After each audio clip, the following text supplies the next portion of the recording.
purged inaccurately and appropriately, that's a different question. Yes. So I do know people get purged from rolls for inactivity. I do know that. And you were suggesting that I could make a change, that I could make some type of administrative change to rules presented to the governor. However, the legislative intent, as we know, was that those IDs not be accepted. I mean, that was said, it was verbalized. Secretary, yes, but you have discretion. Come on, Secretary. I don't believe I have discretion. When the legislature has specifically said those IDs won't be accepted, I don't believe that I have that discretion. And the purge issue? About We're talking about purge, or we're talking about both. We're talking about, you're the state's chief leading election officer. Yes. And apparently you don't know about a broad range of voting irregularities in this state. It boggles the mind. We have students who are not able to use a photo ID, which you yourself, at least in terms of shaping public opinion, regardless of what you can do statutory-wise, you yourself can take a leading role in advocating for students to use their photo ID, regardless of the facts. You can shape public opinion regardless of statutory authority. Yes. We have thousands of voters, including here in Davidson County, who are purged from the roll.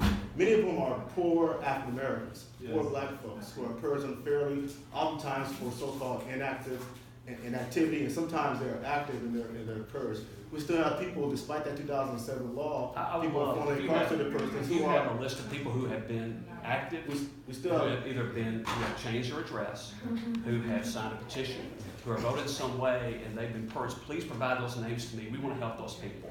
We would love to do that. Yeah, the last thing I'll say is so. Did you bring that to me? I'd like to have that list. The last thing I'll say is that the state's leading election officer should be not just fully compliant, but a full advocate of the letter and spirit of the Voting Rights Act. Yes. And that's what we need you to do. We need your leadership on that. Regardless of what you can do statutory-wise or in terms of rulemaking authority, we need your leadership.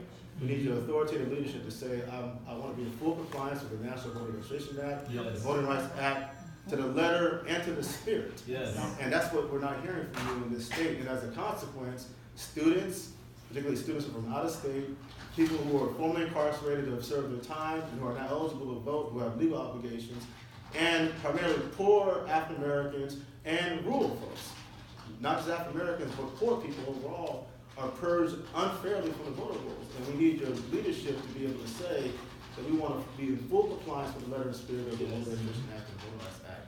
And that's what we're not seeing from you, sir. Well, I apologize if we have a difference and you don't think that I uphold the law the way you want to upheld. I do uphold the law.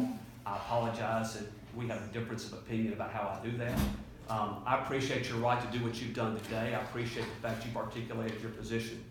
I'm sorry that if I didn't reply to your email, or I don't think I have a phone message from you. I've been glad to talk to anybody. We get a lot of emails, and I apologize if one got through where I did not send a reply to that. What I will say is I've been very serious about registering people of all backgrounds throughout this state. We have been on Fisk University. We've been to Lee. We've been to Knox. Registration is not enough. I'm registered. With all due respect, we have the registration. With all due respect, we cannot vote. That's with all due not respect, what we're here about. The University of St. Knox, we've been there. We've registered 7,000 college students, and we also committed. Anytime somebody calls us and says that they don't have the necessary ID to be able to vote, we work however we can to make sure we can get them the necessary ID they can to vote. So we take that very seriously. Sir, how would a college student who is in need of a Tennessee state ID, and to get a Tennessee state ID, you need to have a utility bill, rental bills, things like that, but we're not provided with anything like that as a college student. How would you go about getting the necessary ID that you need to vote to make what you're doing, which is going around to colleges and registering students, purposeful? Do you have a birth certificate? Yes. Okay. So you need utilities. You need residency requirements. That's proves your citizenship, not your residency requirement. Well, I mean, where do you live? Well, And I'm not asking you specifically, but I mean, you live somewhere. I mean, in a dormitory where you have none of these documents. In a dormitory, you don't have a water bill, you don't have a utility bill, you don't have electricity bill. And that was not accepted. Many of our students tried to use, our school registration forms to get registered, to get ID, and we were denied.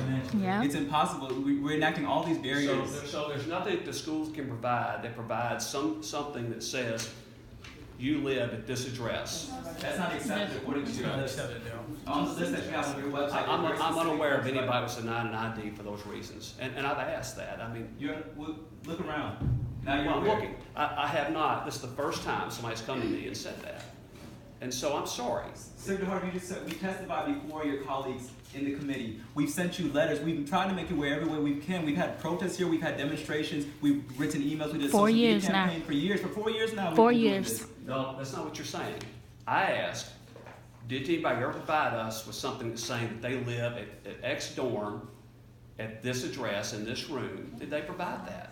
I've asked, nobody's provided that information to me. This is my last question then. Will you It's like you're doing registrations, going out registering people to vote, will you commit going around to colleges to help those students who you registered get the right ID to vote? Instead of just going around taking pictures and saying, I registered this many students, will you do a campaign? It doesn't matter how old, it doesn't matter if you are of legal age, if you are eligible to vote, we will do, it doesn't matter if you're on a college campus or your senior citizen center, we will do everything we can to help you make sure you get the ID that you need to be able to vote.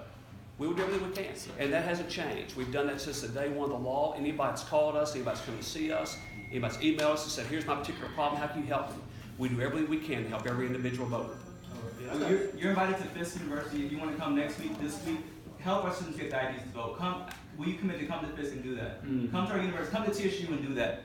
We'll walk with you. We'll help you do it. We'll help get the students there to turn up. Will you come and help those students? 70% of students at Fisk University don't have the right ID to vote. Will you come and help them get the right ID to vote so next election we don't have this issue? Anything we can do to help people exercise their right to vote. Will you, as Secretary of State, do that? I don't know what more I can say. Anything we can do to help people get what they need to be able to vote. Right. I mean, that's what I said. Sir, All right. I just got one more question. Okay. Why do you think that 2010 law was necessary to begin with if the Secretary of State's office is always in full compliance of the National Voter Registration Act and the Voting Rights Act? Why then would you need the law to begin with in 2010? I'm not sure what you're. In 2010, we know that the state legislature passed the photo ID law. We know that they, I believe, made some tweaks to the purge law. We know that those laws, particularly the photo ID law, has been fought in court from Memphis to Nashville. The National Student Organizing And Committee. upheld, by the way. The National Student, And upheld, by the way. Well, no, it's not a, it has been. there's a long history of upholding oppression. I mean, if you want to celebrate that, that's your choice. Speak. I don't think I tend to celebrate that. But I'm just explaining to you, sir. If the state legislature, the Secretary's office, was following law, making sure that voting rights were protected to the letter and to the spirit prior to 2010, then why would you need a law to begin with? Yep. I don't understand what the problem is with making sure that someone is who they say they are when they come to vote. College IDs do that. But why would you Yeah, need College IDs exactly do that. Out of state IDs do that. I'm just saying. You have to give the school your social security number. Yes. You have to give the school your address at home, your everything. You're saying that 2010 law, which created the photo ID hurdle barrier, So those are your words. which mirrored other states, particularly in the South, which were an attack on African Americans. Sir, I don't believe that. Well, I'm sorry. The numbers don't lie. I don't believe that. If I honestly thought Well, that. you and I will have a Numbers do not lie. on that. But you're saying that 2010 law, which, let me clarify this, civil rights groups from John Lewis on down to every single state in the ACP chapter have claimed, now you may disagree, that it's an attack on voting rights. You claim that the tweaks and purging, which have, Now, which one are we talking about? we're talking about both, sir. We're talking about both. But you asked me a specific question about IDs, and then you switched it. Let- I was let's- talking about purging, switched to IDs. Let's just choose one. Let's Well, I would like you to let's do choose- that. let's I mean, choose- let's choose- I've gone back and forth from you to him. Let's choose the photo ID law. I'm asking you that if the Secretary of State's office, unless the Secretary of State's office was deficient before you got here, and then you worked magic and got it together, that if the Secretary was deficient before 2010 in terms of monitoring IDs and identifications and irregularities, I'm asking you from your perspective as the state's leading election officer, sir, if the Secretary of State's office and electioneering in Tennessee was following the letter and the spirit prior to 2010, then why would you need a 2010 law to begin with? What's your opinion about that? My opinion is, it's one more tool to make sure that people are in fact who they say they are, prevent voter fraud. Okay, so you think there was a need to do the photo ID law, which effectively it created more barriers for students to vote? That was not the intent behind the law. The intent is to prevent voter fraud. So you think, you honestly think that the most... I've been honest with you my entire conversation, sir, and I mean no disrespect to you. I've been honest the entire time. If you just say honestly. Okay, my apologies. Yeah. So you, in your opinion, you think that the state's most astute political observers believe that the 2010 law, which mirrored 24 other states, that law was, to the letter and spirit, designed to address entirely voter fraud, and that's it. What other purpose will there be besides preventing voter fraud? Disenfranchisement. Yeah. So I think we're not going to find any. We're not going to find any common ground with the Secretary. I'll end with this: is please do not be the Bull Connors of the 21st century. Please do not cite the law as a shield to do unjust things. Do not say that this is what the law says, because people before you who stood in this building said the same thing when our people could not eat at the lunch counters right across the street. Yeah. They said the same thing when we were thrown in jails trying to march in Selma. They said the same thing in Mississippi when these students here were killed. And so please do not cite the law as a defense, because you're called to take an oath to uphold the law, but also justice. You're called to be a servant of the people. You are a public servant, and you say that yourself. You're a public servant first and foremost. Serve the public. Don't serve special interests like AliCorp pushing these voter ID laws. Don't serve special interest groups like Americans for Prosperity who are pushing these voter ID laws. Serve the people of Tennessee. All we're trying to do is vote, sir. All we're trying to do is vote tomorrow. And we're so excited to vote. We've been waiting so long to vote. Our ancestors have paid so much of a price to vote. And yet you're here saying that, the law says this thing. Do not support unjust law. And unjust law is not a law at all. So who here is not able to vote tomorrow? So you've never voted before? No. It's our first Yeah, time. this is We're our just first time. able to. I was able to vote the first time because they did not know that you needed ID to vote. So I went to see if I could vote, and at the polling place they just said you can use your student ID to vote. So I did use my student ID to vote. But this time they said we can't do that. Our attorney told us we can't do that. Okay. And so I cannot vote All right. tomorrow. They cannot vote tomorrow. 70% of the students at Fisk cannot vote tomorrow. 50% of the students at Vanderbilt cannot vote tomorrow because they're out of state.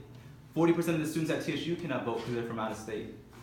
So those people don't have any type of Tennessee or federal No. ID? They have at Tennessee State they have a state ID. At MTSU they have a state I can ID. use my faculty ID at MTSU. Okay. My students cannot. I can use my faculty ID at MTSU to vote.